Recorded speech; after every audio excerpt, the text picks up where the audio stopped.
My paper examines stress reduction in retail environments through the sensory experience. While I was looking at other academic papers on the subject of stress in retail settings, I found that there was a significant lack of information on how the five senses are linked specifically to stress levels. Because of this, I made it a goal to examine this concept further in my paper to discover how the five senses can be used to reduce stress levels of staff and customers in retail environments. To gather and organize the information I found on this topic, I created three subcategories that I divided my research into. These subtopics included stress levels, sensory experience, and the retail environment. Each of my sources consists of their own studies or observations that I evaluated and sectioned off into one of these subsections. This helped me discover how each category works as its own contributor to the experience of retail users. Examples of studies and observations from the sources can be seen next to each subcategory. Professionals who might find this paper useful are those working in the retail and marketing fields, and of course interior designers who are interested in designing retail spaces that create a positive sensory experience for the users. Customers who want their shopping experience to be pleasant and stress-free would also find this paper useful. The subject of studying stress in retail design was a personal subject for me after being able to experience it firsthand. I worked in retail for 2 years and I saw for myself how stress and negative attitudes can be off-putting and can delay work. The five senses the paper discusses are visual or sight, auditory or sound, tactile or touch, olfactory or smell, and gustatory or taste. My literature review examined previous academic literature between the years of 2006 and 2015. The information was divided into a subheading for each of the five senses. The research for each sense was then further separated into whether the article focused on the resulting stress levels or the overall shopping experience of using sensory cues. Overall, there are 10 headings in my literature review. An example of the stress level subheadings can be seen on page 9 under the heading Auditory Sensory Cues and Stress Levels. The study this section focuses on is how music affects endocrine, autonomic, cognitive, and emotional areas of the human stress response.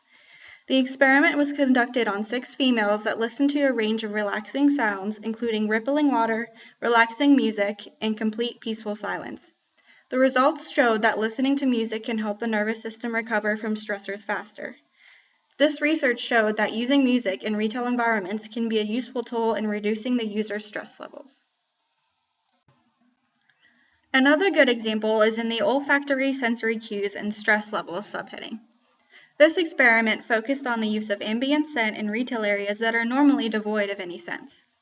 These locations were a bookstore, lingerie store, and a whiteware appliance store.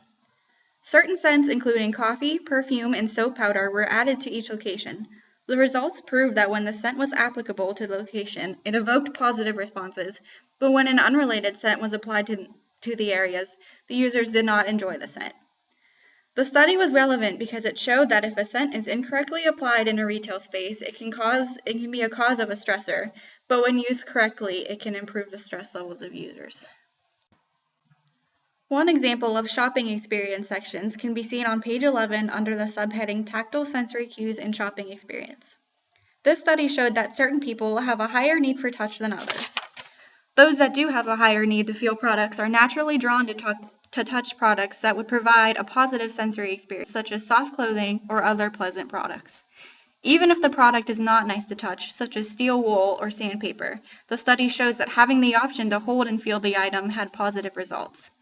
This may be because it increases the trust the user has in the store and results in a more enjoyable experience for them. Another example of shopping experience is under the subheading Gustatory Sensory Cues and Shopping Experience.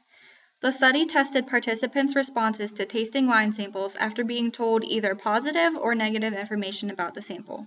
The results showed that when the participant received positive information about the wine, they were more likely to enjoy the wine than when they were told negative information.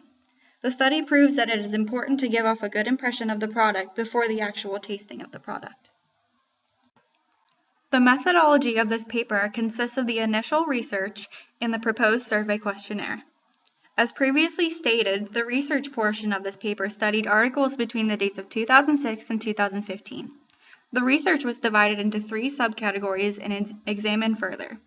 Each subtopic focused on the different key areas that affect the overall stress levels and experience of the consumers and workers of retail environments. The research was an important component of formulating the survey questionnaire. The survey questionnaire will require me to take images of several different retail sites and focus on how they use the 5 senses in their design, both positively and negatively. The type of retail sites that I will be photographing include grocery, clothing, and various privately owned stores such as book, furniture, or electronics stores.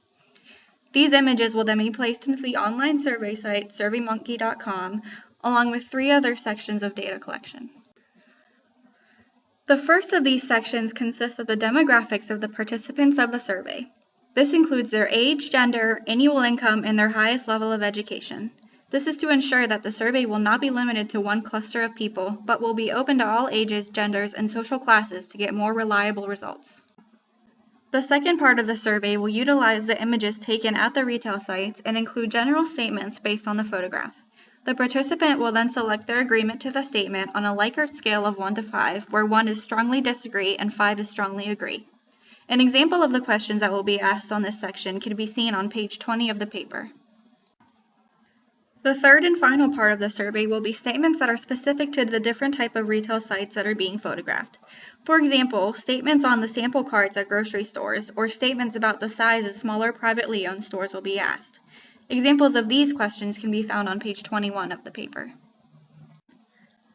Because the focus of this paper is to discover how the senses can be used to reduce stress, all the statements will be guided toward the stress levels of those participating in the survey. Thank you very much for your time.